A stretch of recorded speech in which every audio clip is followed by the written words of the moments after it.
नमस्कार दोस्तों, एक बार फिर स्वागत है आपके अपने यूट्यूब चैनल पढ़ाई की बातें सुनील सर के साथ। अगर आप चैनल पर नए हैं तो चैनल को सब्सक्राइब कर लें तथा बेल आइकन को प्रेस कर लें ताकि आने वाली वीडियो की नोटिफिकेशन आपको मिल जाए। इस वीडियो में हम देखेंगे निष्ठा 3.0 FLN प्रशिक्षण, जिसका मॉड्यूल 9 बुनियादी संख्यात्मकता की जो मुख्य आकलन प्रश्नोत्तरी है उसे। तो आइए शुरू करते हैं मुख्य आकलन प्रश्नोत्तरी। पहला प्रश्न, एक संगतता की समझ के निर्माण के लिए बच्चों को खाली स्थान का अर्थ समझने की आवश्यकता नहीं है।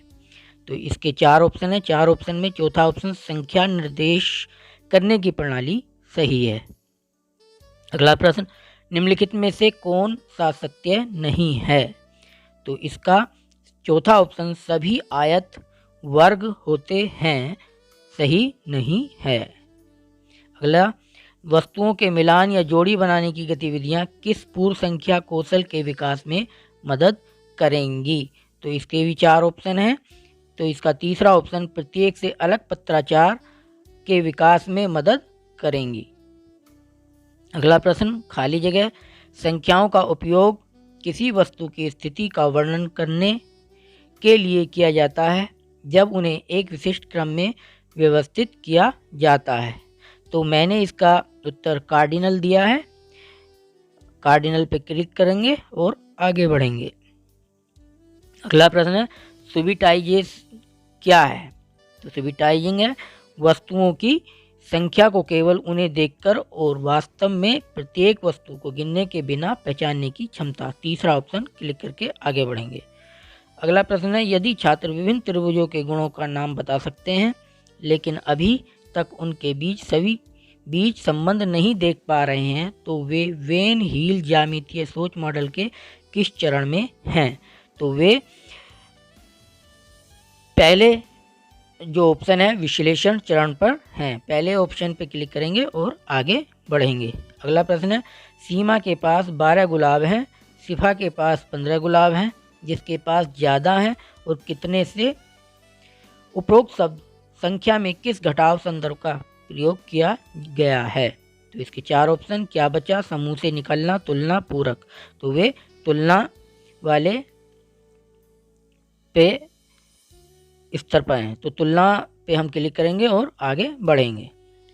एक संग्रह की कार्डिनलिटी को तुरंत समझने की क्षमता आमतौर पर बिना गिनती के 4 या 5 से अधिक नहीं को कहा जाता है। तो इसे सुबिटाइजेशन कहा जाता है। तो सुबिटाइजेशन पे क्लिक करके आगे बढ़ेंगे। अगला प्रश्न है, निम्नलिखित में से कौन सा संख्याओं का प्रकार और उपयोगिता नहीं है? तो इसका सौंदर्य संख्या जो है ये संख्याओं का प्रकार नहीं होता है। चौथा ऑप्शन पे क्लिक करेंगे और आगे बढ़ेंगे। निम्नलिखित में से कौन सी संख्या विकसित करने के लिए एक महत्वपूर्ण कौशल नहीं है? तो इसका तीसरा ऑप्शन सही है, संख्या नामों का बोलना महत्वपूर्ण कौशल नहीं है। अगला प्रश्न है, वह प्रक्रिया जिसके द्वारा व्यक्तियों के बीच गणितीय प्रतीकों, संकेतों, आरेखों, आलेखों के माध्यम से सूचनाओं का आदान प्रदान किया जाता है के रूप में जाना जाता है। तो इसके भी 4 ऑप्शन है। पहली भाषा सीखना, गणितीय संचार, गणित भाषा और भाषा अधिग्रहण। तो इसका दूसरा ऑप्शन गणितीय संचार सही होगा। अगला प्रश्न है, निम्नलिखित में से कौन सा पूर्व संख्या कौशल नहीं है? तो इसका चौथा ऑप्शन अंक जानना पूर्व संख्या कौशल नहीं है। अगला प्रश्न देख लेते हैं, संख्यात्मकता की मजबूत बुनियाद सुनिश्चित करने के लिए बच्चों का मूल्यांकन किया जाना चाहिए। तो संख्यात्मकता की मजबूत बुनियाद सुनिश्चित करने के लिए सतत रचनात्मक और अनुकूली विधियों के माध्यम से मूल्यांकन किया जाना चाहिए। पहला ऑप्शन। अगला प्रश्न है, मापन शिक्षण के लिए निम्नलिखित में से कौन सा उपागम नहीं होना चाहिए? तो मापन शिक्षण के लिए शिक्षक द्वारा मापन इकाइयों और उनके रूपांतरण को सीधे पेश करने नहीं होना चाहिए। तीसरा ऑप्शन क्लिक करके आगे बढ़ेंगे। निम्नलिखित में से कौन सा आकलन का उपयुक्त तरीका नहीं है? तो आकलन का उपयुक्त तरीका याद रखने पर आधारित एक परीक्षा सही तरीका नहीं है। चौथे ऑप्शन पे क्लिक करके आगे बढ़ेंगे। अगला प्रश्न है, निम्नलिखित में से कौन सी मूलभूत संख्यात्मक कौशल को बढ़ाने के लिए एक उपयुक्त शैक्षणिक प्रक्रिया नहीं है। तो उपयुक्त शैक्षणिक प्रक्रिया बहुत सारे अभ्यास प्रश्न हल करवाना उपयुक्त शैक्षणिक प्रक्रिया नहीं है। पहले ऑप्शन पर क्लिक करके आगे बढ़ेंगे।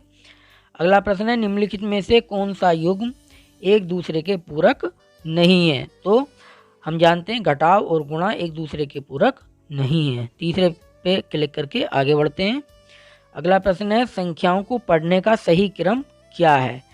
इसके 4 ऑप्शन है, गणना के अवसर, अंक लिखना, अंक पढ़ना और संख्या बोध विकसित करना। तो इसके जो है चारों को हम क्रम से जब रखेंगे तो ये दूसरा ऑप्शन हमारा बैठेगा, पहला, चौथा, तीसरा और दूसरा। आगे बढ़ते हैं। निम्नलिखित में से कौन सा बुनियादी संख्यात्मकता का घटक नहीं है? गणितीय संचार, पैटर्न्स, संख्या के नाम याद रखना और डेटा संधारण। तो इसमें संख्या के नाम याद रखना बुनियादी संख्यात्मकता का घटक नहीं है। अगला प्रश्न, कितनी बार 4 जोड़ने से 16 प्राप्त होगा? 4 बार 4 जोड़ने से 16 प्राप्त होगा। तो इसका दूसरे ऑप्शन पर क्लिक करके आगे बढ़ेंगे। अगला प्रश्न, पूर्वशालीय शिक्षकों को निम्नलिखित में से किससे बचना चाहिए? तो इसका चौथा ऑप्शन, बच्चों को संख्याओं की समझ से पहले संख्याएं लिखने को कहने से बचना चाहिए। चौथे ऑप्शन पर क्लिक करके आगे बढ़ेंगे। अगला प्रश्न है, संख्याओं को सीखने से पहले एक बच्चे को वस्तुओं को क्रमबद्ध करने में सक्षम होना चाहिए, क्योंकि क्रम, पहला ऑप्शन, संख्याओं को क्रम में रखने या क्रम में रखने से संबंधित होते हैं। तो पहले ऑप्शन पर क्लिक करेंगे और आगे बढ़ेंगे। अगला प्रश्न है, वस्तुओं के समूह के आकार को मापने और संप्रेषित करने के लिए निम्नलिखित में से किसका उपयोग किया जाता है? तो इसके 4 ऑप्शन है, नाममात्र संख्या, क्रमसूचक संख्या, उपरोक्त सभी, कार्डिनल संख्या। तो इसमें कार्डिनल संख्या का प्रयोग किया जाता है। कार्डिनल पर क्लिक करके आगे बढ़ेंगे। अगला प्रश्न है, वैन हील के ज्यामितीय विचारों के स्तर के अनुसार दूसरा स्तर खाली जगह है, दृढ़ता, अमूर्तीकरण, अनौपचारिक परिणाम, विजुअलाइजेशन। तो अमूर्तीकरण इसका सही ऑप्शन है। अमूर्तीकरण पर क्लिक करके आगे बढ़ेंगे। अगला प्रश्न है, गुणन सीखने समझने में उपयुक्त क्रम क्या होना चाहिए? पहला, जोड़ के संबंध में गुणन का वितरण नियम लागू करना। दूसरा, गुणन का अर्थ समझना। तीसरा, गुणन एल्गोरिथम सीखना। और चौथा, गुणन की भाषा को समझना और प्रयोग करना। तो इन्हें किस क्रम में रखना है, ये हम इस ऑप्शन 4 ऑप्शन दिए हैं। तो इसमें जो है तीसरा ऑप्शन, दूसरा, चौथा, पहला और तीसरा सही है।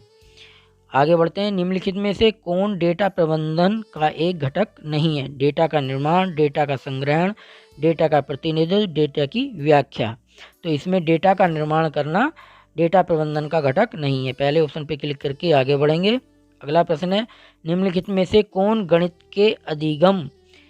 अधिगम के आकलन का आयाम नहीं है? गणित के प्रति स्वभाव, गणितीय तर्क, प्रक्रियात्मक ज्ञान, संचार। तो इसका प्रक्रियात्मक ज्ञान गणित आकलन का आयाम नहीं है। अगला प्रश्न है, निम्नलिखित में से किसमें एक संगतता शामिल नहीं है? मेल मिलाना, समूहन, अंक संग एक मिलाना, जोड़े बनाना। तो इसमें समूहन में एक संगतता शामिल नहीं है। अगला प्रश्न, निम्नलिखित में से कौन सा गुणन सीखने का सबसे महत्वपूर्ण पहलू है?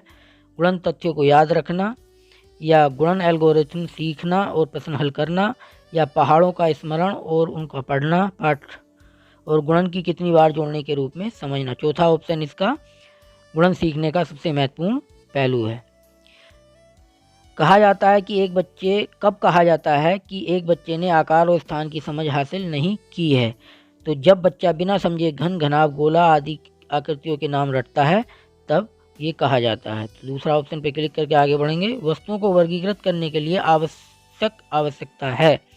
तो इसका तीसरा ऑप्शन, वस्तुओं को उनकी विशेषताओं से पहचाने, सही है। इस पर क्लिक करके आगे बढ़ेंगे। निम्नलिखित में से कौन एक गणितीय प्रक्रिया नहीं है? दृश्य के रूप में देखना, रटकर याद रखना, स्थानिक समझ, अनुमान। तो इसमें रटकर याद रखना गणितीय प्रक्रिया नहीं है। अगला प्रश्न है, गणना की प्रक्रिया के दौरान विद्यार्थी क्या नहीं कर रहा होता है? तो वो नंबर के नाम नहीं लिखता है। दूसरा ऑप्शन सही है। दूसरे ऑप्शन पर क्लिक करके आगे बढ़ेंगे। इस तरह से हमने 20 प्रश्न किए 3 अटेम्प्ट में। मैंने इस वीडियो में 34 क्वेश्चन प्रस्तुत किए हैं और मैं समझता हूं कि आपके भी इन 34 क्वेश्चन में 20 मार्क्स अवश्य ही आ जाए। वीडियो को लाइक, शेयर और चैनल को सब्सक्राइब करना न भूलें। वीडियो देखने के लिए धन्यवाद। आप सभी का नमस्कार।